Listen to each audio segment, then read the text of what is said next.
Hello and welcome to the KCK Inspiring Moments with Kaylin radio show. I am your host, Kaylin John Louis, and I am extremely glad to be on the air with you all today. Just a friendly reminder to be safe when you are around others, as there are many diseases out right now, and we want to make sure that everybody remains safe. Also, before I go any further, I encourage you to download the Hallelujah 95.3 app right now so that you can listen to the show on the go on your electronic devices. Also, make sure that you tag a friend and have them listen in today, because today's discussion is going to be legendary. If you've been keeping up with my radio show, you know that I've been discussing some important topics. You know that I've been hitting some heavy hitters. And so I am just so excited about today's discussion. So if you're listening again, please share this with your friends and let's hop right into today's discussion. So as I said, I have been discussing some very important issues in our world and trying to give you my perspective and my whole why and why I think things need to be solved. Well, today I want to focus on my community right here in Tallahassee. Specifically, there's been an increase in gang violence, suicide, homelessness, and racism, just to name a few.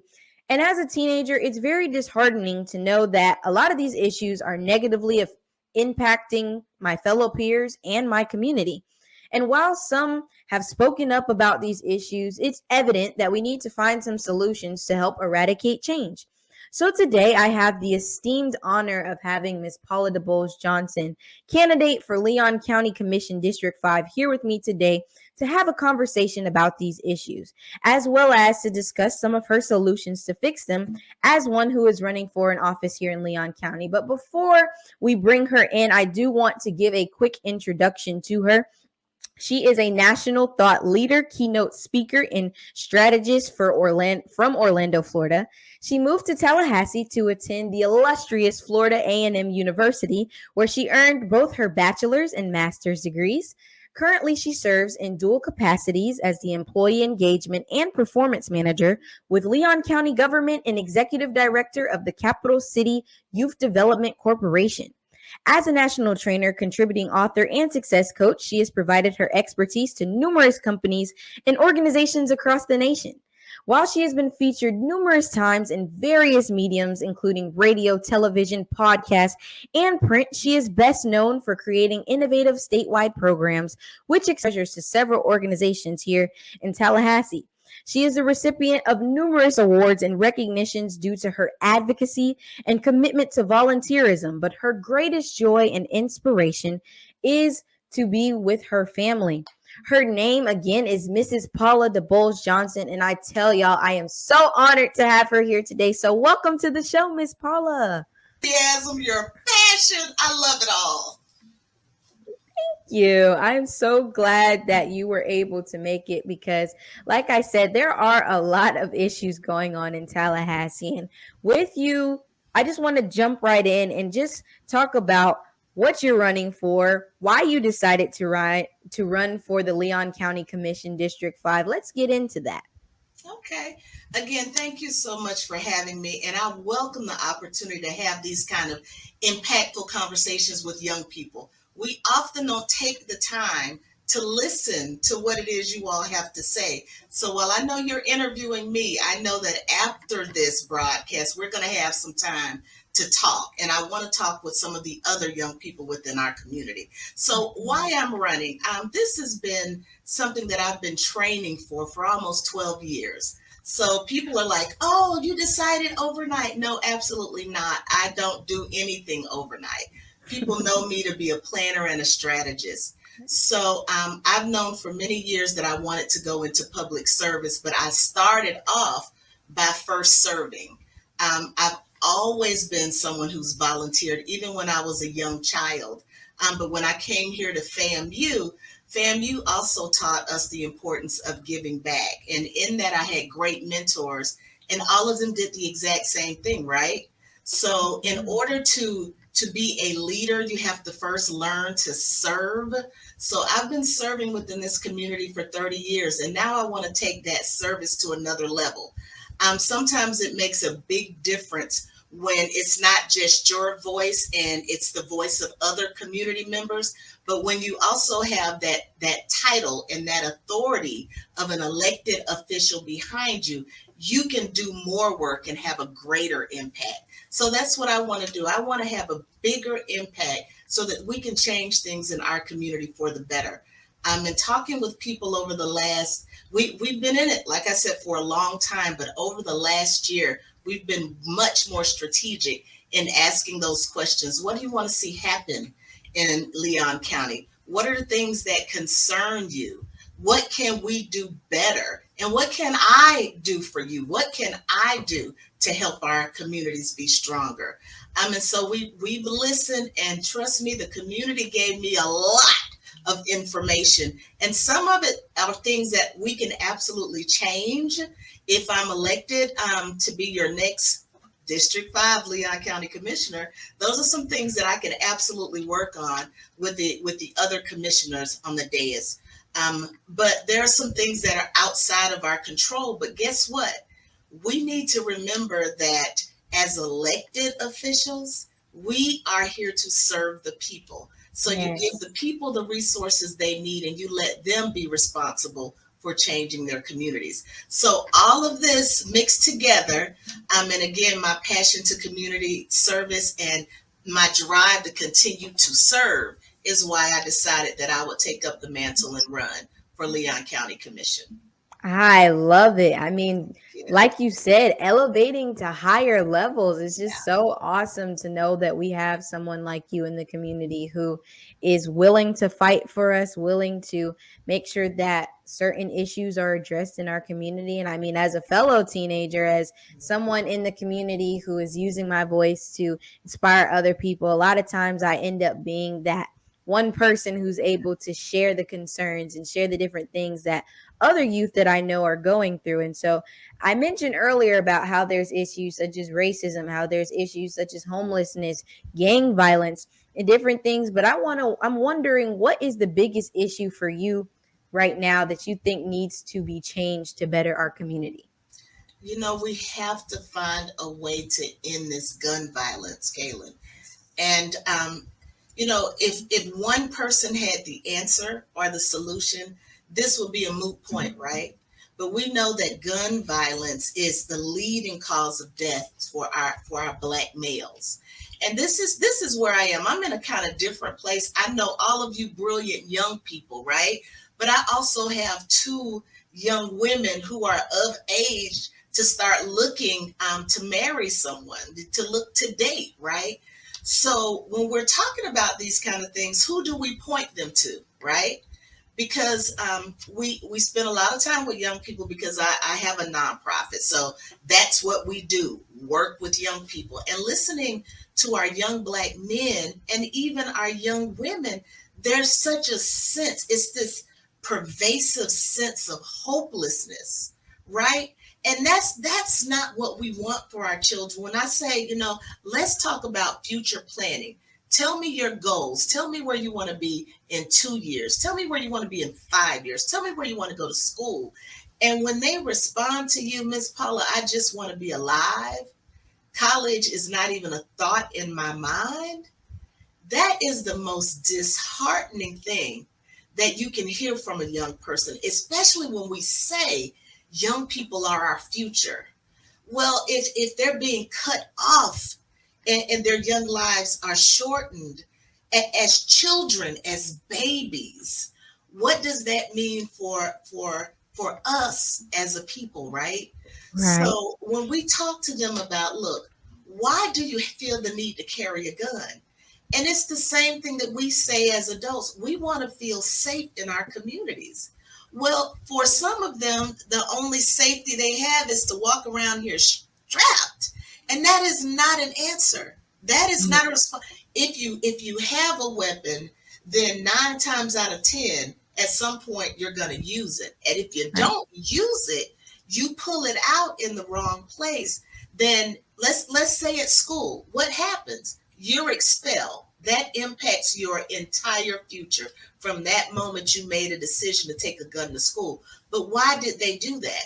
They don't feel safe in their schools. And so we've talked in the past, because I've been part of this restorative justice work. Kaylin, I tell you, in the late 90s, and I'm not going to say exactly what date because I get it wrong, but in the late 90s, when we were talking about restorative justice, there was a cohort of us that went through mediation training with the Florida Supreme Court so that we could be trained as mediators. We could help in the courts so that, that there would be some trained people that could help people resolve their issues. Well, also to take another step, they provided information on restorative justice. What can communities do to where they would be responsible for governing their own people and holding them accountable, especially for petty things. You break in to Sister Anna's house, and Sister Anna, she loves you. She remembers when you were a young baby, and she wants to forgive you. And she's like, look, well, you broke my window. Right. Stole my wallet. It was $30 in there, so you're gonna have to pay for my window. Gonna Right. give me back my money, and the community settled that, right? Mm-hmm. We were talking about bringing those kind of practices here in Tallahassee, much like the rest of the nation, and something happened, right?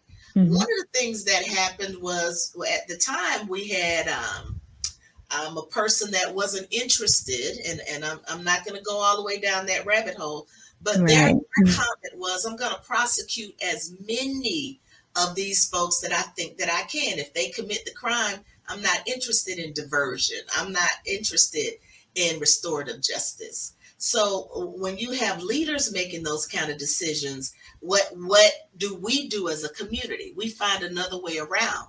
Right. Well, something happened and that door closed. We're back having those same conversations now.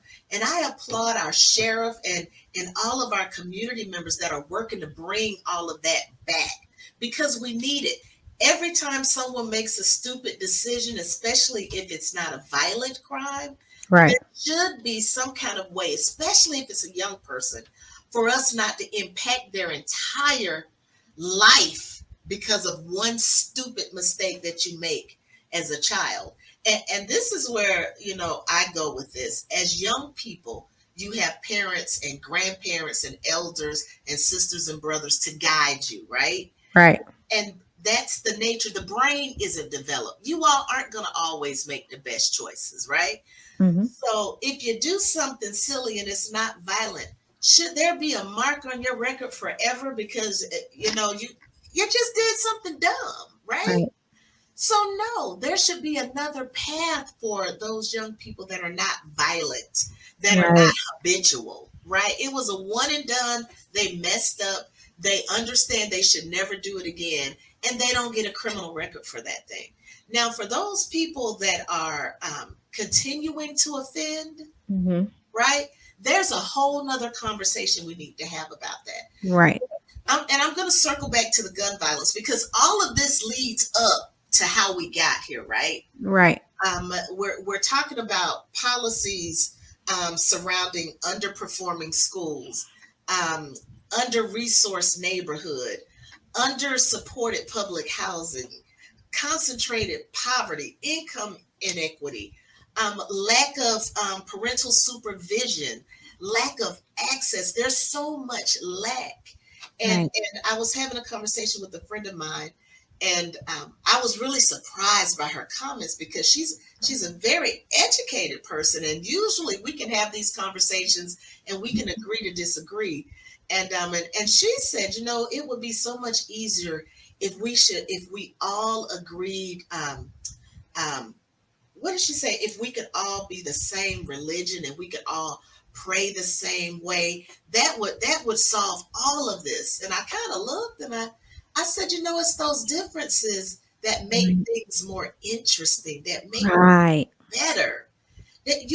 That's part of the problem, trying to make everybody the same, right? And Right. telling people that it's up to them. You have to make a decision to do something. You have to make a decision to pull yourself up by your bootstraps. And I always say this, people have heard me say it many times. You didn't get here by yourself. Somebody somewhere helped you. Whether you want to admit that or not, or whether you know it or not, someone helped you. But think about those young people who feel like they have no one. Right. So that opens up a whole can of worms when you feel like you're trying to navigate this world by yourself. So what's the response to that? Wraparound services, other social Yes. services to get them into some positive activities. Back in my day when they were talking about say no to drugs, yes, I've dated myself. They put more money into neighborhoods where we could have midnight basketball, where we Right. could have lock-ins. Even our churches were having slumber parties. Now, the boys were locked in another building and the girls were in another building. But Right. we had skate parties. It was a lot of things that we could do that the community helped usher in terms of those programs. Yeah. And it kept us safe. It helped us meet the other young people in the neighborhood. So if something came up, it's like, no, you can't fight them. Right. Remember, we know they're cousins. We hung out at, the lock-in or at the skating rink. And skating isn't the answer to everything, but putting more resources within our communities is an answer. It is. And I mean, I'm so glad that you mentioned, because you mentioned so many things. I mean, like you said, one point that I liked was that our differences do make us better. And I think in a world where everyone is trying to be like each other, everyone is trying to follow the same trends, wear the same clothes, do the same activities. You have so many kids who are like, oh, if I see someone on social media who has a gun, or I see someone on social media who's doing this, I need to fit in and be the same way as them. And so it's so many teens seeing that, it's like, oh, I have to follow this trend. And I think that's what is going wrong in the community, because then you're having kids do the same repeat crimes or repeat offenses, or they're doing so much because they don't know where to fit in. They don't know what to do. And I like that you mentioned the fact of having certain programs, social programs, or certain things for youth to do that will help divert their attention from maybe being on the streets or maybe selling drugs. Because even I did a recent poll at my school with some of the students there, and a lot of them were saying that they wish there were more programs. They wish that even over the summer, as we're about to get ready for the summer, that Yes. there's more to do. I mean, Tallahassee, you have college, you have certain things, you have these small little attractions. But if you go to bigger places like Orlando, or you're in certain places in Florida, there's more to do. And because there isn't as much to do, you have youth that turn to things such as the streets. They turn to doing, because they just need something to do with their free An time. And so, outlet. yeah, they need an outlet to express themselves. And so I think definitely if you get some more network based programs where students are able to speak with each other, that's another thing. We don't speak that much to each other because we have phones. Everyone's on social media. And so it's the digital speaking. I think if we find a way to kind of bring the world back to actually speaking to each other, to actually understanding each other's problems, we have a Right. greater way of addressing some of these bigger issues, which really have smaller issues inside of them that could really help fix them. So I I agree. think that's important. And I mean, Right. even with you, I love that these initiatives that you're saying, because these are a lot of the things that youth are talking about. Your programs, that's what they're asking for. They're asking for gun control. They're asking for ways to track guns so that minors are being able to be tracked. They know what's happening after they purchase them. Some are saying that you can send information to the youth about the dangers and risks. Because even though, like you said earlier, not everybody plans to own a gun, not everybody says they're going to. But if you're in the right place or the wrong place at the right time, and you're doing something you have no business doing, then you end up getting in trouble for things that have Right. nothing to do with what you were supposed to do. So Right. I think gun control is a huge issue. I have another thing, though, that there are a lot of youth are dealing with right now. It's schools. There's a lot going on in the schools, and there is a lot of students expressing that the needs and concerns of teachers and students aren't being met, whether it's through self expression or having equal opportunities or deciding what can be or what can't be taught in the school. So I'm wondering, with your initiatives, what is a solution to being able to bridge that gap in the schools and be able to allow teachers and students to have the right and necessary resources that they need to continue to push through. $1 million question. And the reality of it is, we all know the answer. And one of the things that we have to do in Florida is we have to exercise the power that we still have, where we have the ability to vote, because that right now is in jeopardy. And so for me, our people have died. They fought and died for us to have the ability to vote. And I remember being 17. I was so proud when my mom took me to sign up to get my voter's registration. I was so excited. I was more excited about getting the opportunity to vote than I was to get my driver's license, right? But that could also be because we had a little ugly yellow car, didn't really want to drive, but voting was it for me, right?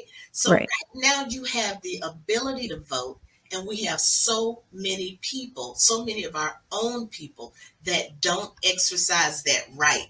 And I saw a commercial and it said that if it wasn't important, they wouldn't be trying so hard to take it from you, take that right from you.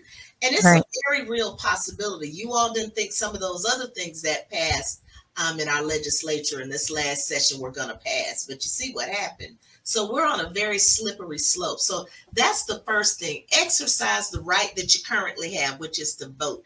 And when people aren't listening to you or hearing you, then you need to get some other leaders that will actually do the things that you say.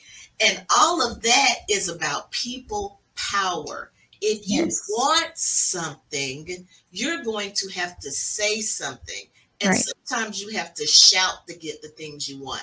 My children are both products of Fairview and Rickards. And I remember people were saying, you know, your kids are smart. You can't send them over there. And I was like, because they are smart, they are going there. I don't even understand what you're saying.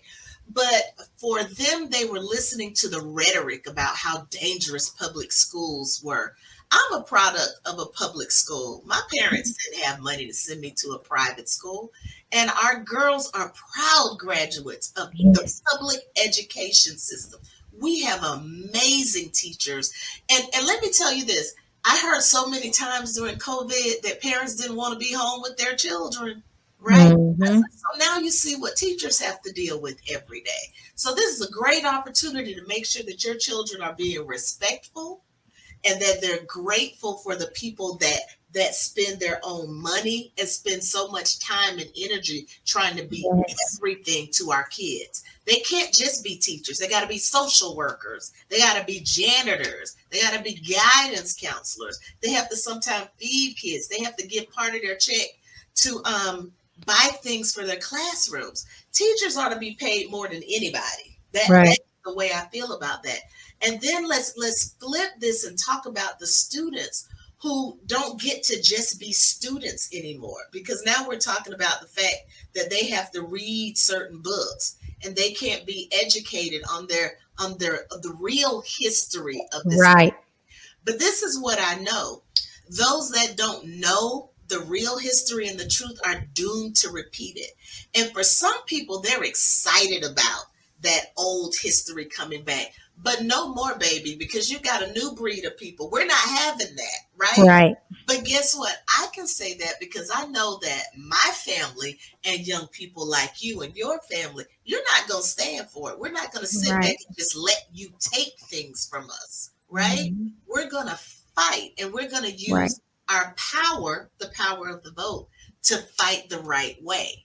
So whatever young people want in this day and age, you organize, you strategize, you get with adults that can help you navigate, and we will help you get what you want. And I know right now it seems disheartening, and all of us are frustrated, right? So I can't even imagine the level of frustration some of these young people are having.